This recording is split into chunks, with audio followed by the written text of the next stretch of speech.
Hello there. Welcome to a TFIF on video extra, previewing match day 31 of the EPL. It's going to happen over the next 4 mornings here in Malaysia. We've actually got a video out on Friday looking back at the midweek action. For now, here's a little snippet of what we said on radio, on BFM radio on Monday night. Enjoy. Previewing match week 31 of the EPL. It's spread over Tuesday, Wednesday, and Thursday. So football every night. Tonight, Monday night, obviously, there's the final game of match week 30. Man City are playing Burnley. Is that right? Are they playing Burnley, guys? Yep. Yes, they are. Yes, that's right. Yep. At Burnley. Yeah, it should be a done deal. But let's look forward to match week 31. Tuesday sees Leicester City against Brighton. Brighton fresh from thrashing Arsenal, Bob. and Leicester, well, this is actually probably a very good game to get themselves back on track for that third spot, right? Yeah, I think thrashing is a bit of an exaggeration, but they'll be buoyed by the win, no question about that. They were looking as if they might go down before that, and that result, those 2 late goals against Arsenal, they have really revived the club. I mean, they feel that they can stay up now, and if they could get a point, even a point at Leicester, it would carry on the momentum, give them some confidence. But Leicester are a pretty decent side.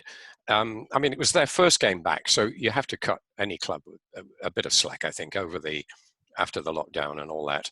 And they really should have enough class to see off Brighton. I mean, the point was made earlier about Vardy being isolated. That is a bit of a worry for Leicester. They're relying on people like Chilwell scoring goals with a bit of a freak. It was a great goal, but it was a bit of a fluke, wasn't it? And he doesn't score many. I mean, they're getting the odd goal from midfield and defence even. But they've got to get Vardy scoring, and they've got to supply Vardy.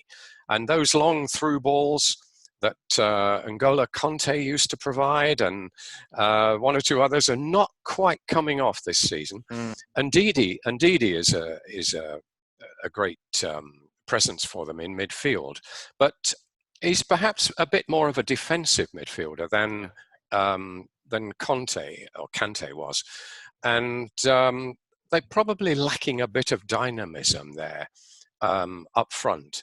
But it'll be a good test for Brendan Rodgers. If they do somehow slip out of the top 4, it will be a disaster for Brendan Rodgers, put it like that. Yeah. But I don't think he'll take down his own portrait if that happens, Bob. They will. He will. They've got an 8-point cushion on Man United and Wolves. So, and there are 8 games to go. So they should make it. I think they should make it. All right. Tottenham take on Leicester at the Tottenham Stadium. Tottenham take on West Ham at the Tottenham Stadium. And Craig Wilkie, if you're David Moyes, you're not looking forward to this 3:15 a.m. kickoff on Tuesday, are you? Well, I'm glad I'm not David Moyes. I'm not particularly looking forward to it anyway. By the way, let's not completely overlook Burnley, because I'm still relying on them to save my title celebrations for this week. But that might still have to be put on hold a little bit, I accept. Yeah, when we look at Tottenham West Ham, as a London derby, normally with the crowd and the noise and the atmosphere, it's a game that actually would get the pulse racing a little bit. Sadly, without that, it's a bit harder to predict and know how those players are going to respond. We talked about West Ham earlier, and the thing for me is you look through that squad and you're just wondering where the inspiration is going to come from. You know, Bob mentioned in relation to Villa, at least they've got players like Grealish and McGinn who you can see putting in a performance and digging out 3 points from somewhere. It's much harder to see that from a West Ham point of view. Tottenham, on the other hand, again, Mourinho, I think, knows he has a lot of work to do there. He has a lot of time he needs to spend on the training ground. He'll have already started to do some of that, but it takes time for those ideas to really get embedded. And so far, it hasn't really happened yet. And Spurs fans, I think they won't be feeling especially confident going into this game, even against West Ham. So it's a big game for both clubs. They both need a bit of momentum from somewhere. So let's see who gets it in midweek. Okay. Manchester United is playing Sheffield United Wednesday night, Thursday morning. It's a 1 a.m. kickoff. Sheffield United, Nicholas Arnil, is going to be shorn of Dean Henderson. A couple of defenders are going to be missing as well. It's a chance for Man United to really take the Sheffield United challenge for the Champions League spots away here. Yeah, for sure. They've already got an advantage, after Sheffield United was denied a goal last week. They managed to close the gap a little bit. And just judging on Sheffield United's shambolic performance against Newcastle, where they were completely all over the place defensively, I think United really have a chance to get 3 points here. They really have a chance to impose themselves, especially the Pogba-Fernandes combination. Do you reckon they'll start together? I think they should start together. They look really good together for the last half an hour of that game, and this would be the perfect opportunity for Solskjaer to pair both of them and really put this Sheffield United team to the sword. Having said that, Chris Wilder has also been very pragmatic. After the defeat against Newcastle, he came out and said, I want all this talk about Champions League and Europa League to stop. We've been bang average the last 2 games, and we really need to get to the core of the matter. That is to improve our defensive aspect of the game. And I think they will try their level best to do that. But this game looks at United, for 3 points for sure. All right. Aston Villa travel to St. James's Park, Bob Holmes, to take on free-scoring Newcastle United. Yes, you heard me right. I said free-scoring Newcastle United. Dean Smith and Villa should be worried here, Bob. Well, yes, even Joe Linton scored last night, didn't he? It's almost like saying even Heskey scored. And worth mentioning, Dean Henderson might be glad he's not playing at Old Trafford because he didn't cover himself in glory last night, did he? I think he got an assist on at least one of those Newcastle goals. No, Newcastle will be lifted by that. I mean, they're looking at a top 10 position, possibly, when everyone had them down as relegation candidates, if not to actually go down when the season started. So well done, Steve Bruce. I think he deserves a massive pat on the back, and he may even keep his job for a while if the new owners do take over, because it would be very hard to sack him after what he's done. Had they brought in a Pochettino or a Rafa Benitez, which is the 2 guys that are being talked about, and they'd got them into the top 10, they'd be saying, yeah, well, this is what a great manager can do for you. Well, Steve Bruce is not a great manager, but give him credit. He's done very, very well on very slim resources. So, yeah, with the momentum Newcastle have got, you would say this is going to be a tough one for Villa.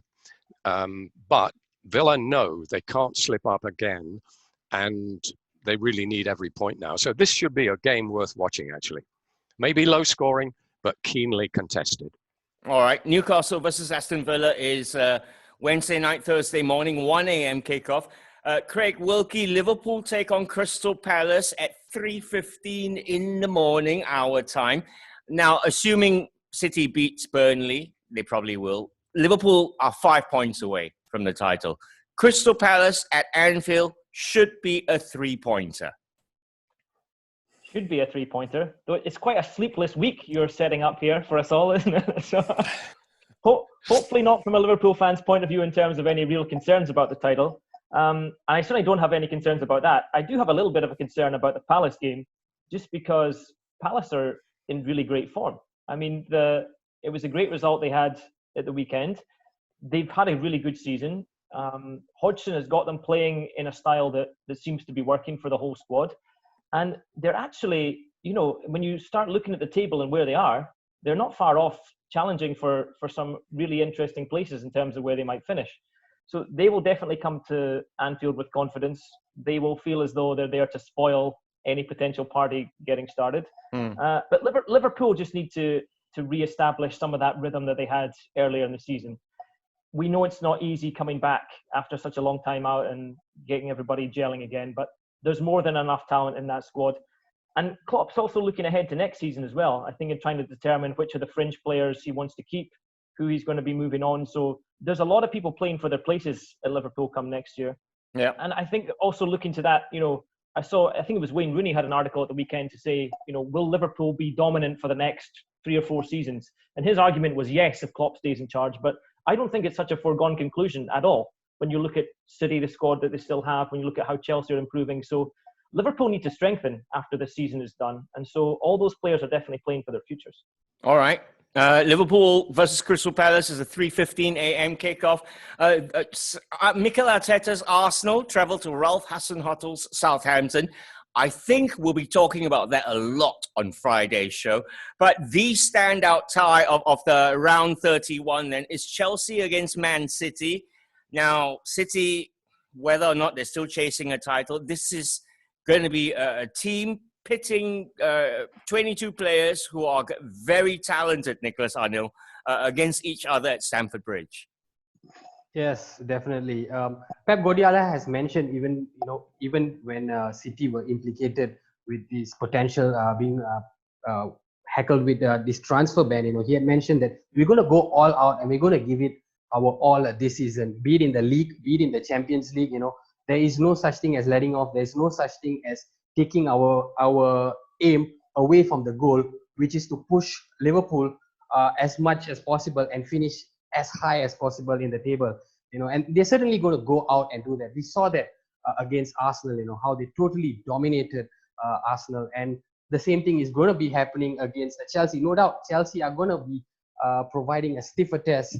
I just think that this City side have got so much of class and talent in them that they are going to be going out with an intention to get 3 points and delay Liverpool's title charge for at least another week. All right. Well, your match day 31 EPL fixtures are staggered over the week. Tuesday, Wednesday, Thursday. That's Wednesday, Thursday, Friday morning, our time.